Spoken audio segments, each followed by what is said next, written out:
Welcome to Wisdom Educational Hub. In the last video, we discussed about plus 2 business studies functions of management. First function, planning. That I have taken in the last video. Today, we are going to discuss about the second function of management, that is organizing. That is, organizing is a function that we have already planned a certain set of activities and all. That systematic arrangement of activities according to the certain framework and rules and regulation is organizing. That is systematic way of arranging the activities according to certain rules and regulation is the organizing function. That is in primary function, that is planning, that we have planned a certain set of activities to be done, that is to attain the desired objective. In order to attain that objective, the certain activities has to be arranged in a correct manner, that is organizing function. Then feature steps in organizing, that is identification of the work and division of work. That is, identify the certain set of work to be done in a certain manner and divide the work according to the expertise, that is a skill of the workers. The work is divided and delegated to workers, that is delegation, assignment of duty according to the skill of the workers, that is assignment of duties. Then departmentalization, specialization is required for the doing the activities. That means expertise, that is that they have the correct knowledge, expertise knowledge about that activity, then only it will be completed in a correct manner. That is the next step, that is departmentalization. Identify the activity and division of work, departmentalization, assignment of duties, and establishing relationship. All these activities are interrelated, that it should be going hand in hand. So establish a relationship between these activities. If any of the activity is not done in a correct manner, it will affect the other activity. So all these activities has to be arranged in a manner is organizing function. Then another important topic in this chapter is that is a structure of organization. That is organizational structure. Every organization is different in their structure. Every organization is different in their structure. That is mainly classified into two, that is functional structure and divisional structure. Functional structure means in an organization there are variety of function has to be performed, that is purchasing function, production function, finance function, marketing function, then packaging function, advertising, promotion. That is, all these function has to be performed in an organization. According to this function, it is classified into, that is each function is divided into divided and each is allotted to a manager, that is purchase manager, production manager, finance manager, marketing manager. They undertake the activity in a correct manner. That is, the managers take the responsibility of this each department and they make the workers to do the department in a correct way. That is, all these functions are interrelated, then it will be coordinated in a correct way. That is functional structure. This type of structure is suitable for the that is they produce only one type of product. That is, when a company produce a washing machine or a company produce a fridge and all that is only one type of product is manufactured in that organization. That type of in that type of organization, this type of, that is functional structure, is suitable for that organization. Okay, that is the advantages of this functional structure is specialization. That is, each department, that is each function, expertise knowledge of the workers are needed. So apt workers has to be appointed in that department. So specialization is needed for this each department. Then better control and coordination for all the activities. Then it will increase the profit of the organization and economic scale of the organization, and correct training to be provided to the workers in order to perform the work in a better way. All these are the advantages of functional structure. Then there exists certain disadvantages also for functional structure of the organization. That is, the inter-departmental conflicts were there. That is, department wise there will be conflicts existed, and then it will affect the smooth running of the organization. Then organizational goal will be overlooked. That is, when we focus on the functional areas of the organization, it will overlook the overall objectives of the organization. Then problems in coordination, that is, all are to be worked in an interrelated manner. If anyone is not coordinate in the correct way, it will affect the activities of the organization, it will be affect the structure. Then it is there is also an inflexible in the structure of this functional structure of the organization. That is, the we cannot change any make any change in the activities. That is also in one of the disadvantage of the functional structure. Then another structure is divisional structure. This type of structure is suitable when an organization produce more than 2 or more products. Like for example, LG company, they produce fridge, washing machine, AC and all. That is, they produce more than one product. Then that type of organization, they will follow this divisional structure. That is, raw material for all these products were totally different, and all the finance required workers and the expertise are all, everything are different. So they follow this in order to correct administration. They follow this divisional structure. That is, all these products are divided into separate division, separate division, and the managers were allotted these activities. All that is, manager for washing machine or for fridge and all. Then it always then divided into department. In this manner, this division structure is handled. That is, for more, when they produce more than one product, this type of organization or organization structure will be followed. That is divisional structure. That is, advantages is that more skill is required. That is, for all divisional structure, specialized skill of workers are needed. Then they fix responsibility for everyone. Then quickness in decision making. That is, they divided into each separate division. So the decision will not be affected. That quick decision will be taken. That is, there is no mixture of one product and another product, so quick decision making can be done. Then facilitate expansion and growth. But there exist certain disadvantages, that conflict among the divisions, then increased, that is, cost is more in this type of organization structure, and also independent authority is harmful for this type of organization. They will face a certain effect on this independent authority. That is, divisional structure face certain disadvantages. So now we discuss about, that is, organization structure. It is classified into functional structure and divisional structure. Another important topic in this chapter is the formal informal organization. That is, formal organization means they give more importance to the work.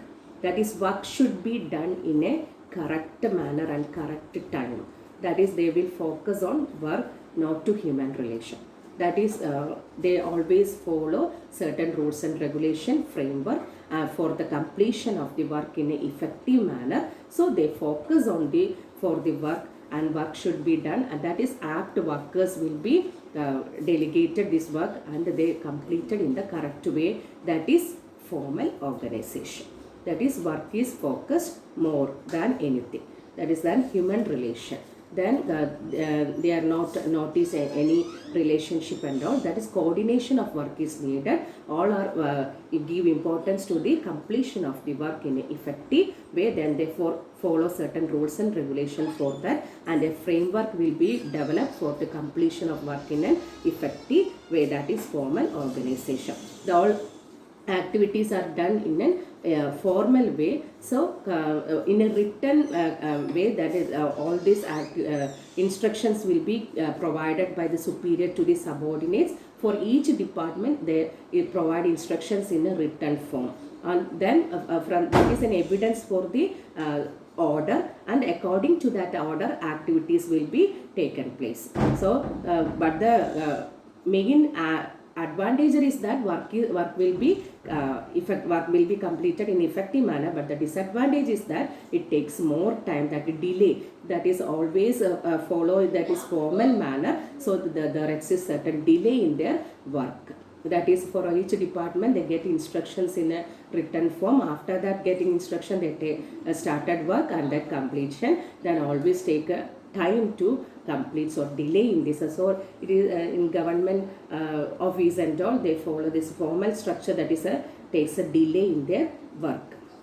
Procedure delay will be taken place, but the fits responsibility, they work in a coordinated manner, and unity of command and accomplishment of goals are the advantages, but the main disadvantage is delay, and there is no creativity. The already set rules and regulation, only follow the rules and regulations, then there is no creativity in that, then more emphasis to work only than human relation.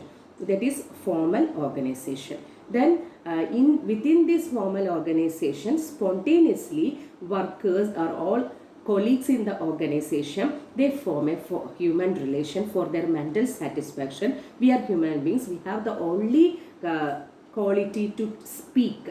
That is, we speak and make a relationship with others, and for our mental satisfaction. We make friends, and this through this friendship we are attain coordination, cooperation, sacrifice and all. That is what should be for every organization, everywhere. This human relationship is also required for their coordination, cooperation, wholehearted support for the organization. This coordination is needed, but the main they focus on the human relation than work. That is informal, that is spontaneously form this type of organization. We spontaneously makes a coordination or cooperation or friendly relation with the others, and this will also encourage us to work in a fruitful manner.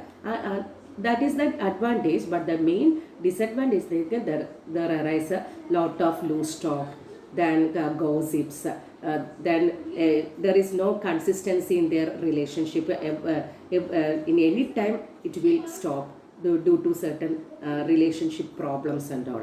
That is a disadvantage of the informal organization. But in every formal organization, within every formal organization, informal organization will reach or arise due to their human relationship. Therefore, the mental satisfaction, they form this informal relationship, that is relationship with their colleagues. Then, but the advantage is that speedily communication, fulfill social needs and support for the formal organization. But the disadvantage is that it will affect the that is, it will spread false news, gossips and all. That is unnecessary news will be spread among the workers, and delay in their work and against organizational interest.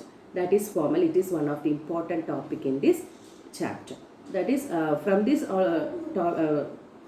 that we can make a difference between formal and informal organization. Okay. Then next main topic is delegation. Delegation means delegate the duty by superior to subordinate. That is assignment of duty by the superior to their subordinate. That is delegation. Delegation is a compulsory in everywhere. Delegation in our home also, delegation is there. That is, we assign certain duty to our children, husband, or everywhere in the family. That is, all are work in a coordinated manner to complete their certain works. For in every organization, delegation is compulsory. That is where we cannot complete work in a individual, that is all by one person. It need the support of others. So superior assign duty to the subordinates to do the work. That is, and they will provide certain time to complete the work. That is, the elements of delegation is authority, responsibility and accountability. It is very important for that. Is authority, that is authority to do the work, that is assign the authority to do the work by the superior to the subordinates. When we provide the authority, responsibility come with that. That is, we have the responsibility to complete the work within a specified time. Then accountability, we have the obligation to do the work and report to the superior that we complete the work without any failure, or duplication, and we complete it in a correct way. That is, authority, responsibility and accountability are the important elements of delegation. Okay. Then delegation, the importance of delegation for effective management. Delegation is must. Then for employee development, they need the authority to do the work, and they have take responsibility and accountability to complete the work. It will provide motivation to the employees, and it facilitates growth of the organization, and it is on the basis of the organizational hierarchy, that is superior provide the work to the subordinates, and for better coordination, delegation is must in the organization. Then decentralization means we have already 14 principles, notice in 14 principles, centralization and decentralization. Centralization means authority takes the decision, and the superior subordinates have no role to that is express their opinion or suggestion. But in decentralization, we provide subordinates a space to express their opinion, suggestion. In large organization, large number of employees are there, this type of decentralization is required. That is to feel that oneness feeling, that is for commitment for the organization, that is they have to provide a space to express their opinion, suggestion. That is decentralization is, but it is not compulsory like a delegation, but it is necessary. That is when we provide a decentralization atmosphere, workers feel that is a commitment or wholehearted support for the organization. Okay, that is the difference between centralization and delegation. Centralization is compulsory, decentralization is not compulsory. Centralization, authority lies with the top level management. In decentralization, that is authority that is taking decisions and all, they have a chance to express their opinion, suggestion for the subordinate. Then it is rigid, that is centralization is rigid, it is flexible. Decentralization, better control over the subordinates. In centralization, subordinates have a free atmosphere to express their views and all, that is suitable for small scale organization, but in large organization, decentralization is needed. That is the difference between delegation and decentralization. Delegation is must, compulsory, but decentralization is not a compulsory. Delegation, that is they delegate the authority to do the work to the subordinates, but in decentralization they have given a chance to express their opinion and suggest. Subordinates are given chance. Then it is more controlled by the superior in delegation, but in decentralization, subordinates have a free atmosphere. It is a process of management is delegation, that is the result of policy is decentralization. Scope is narrow, that is delegation's scope is narrow, but in decentralization it is wider scope. Then it reduces the workload of the superior, that is delegation. It increase the role of subordinate. They feel a oneness for the organization is the decentralization. All these are about this chapter. I hope you understand this topic. That is mainly we discussed about the organization structure, formal, informal organization, delegation and decentralization. Okay, then subscribe my video or like my video, comment on my video. Thank you.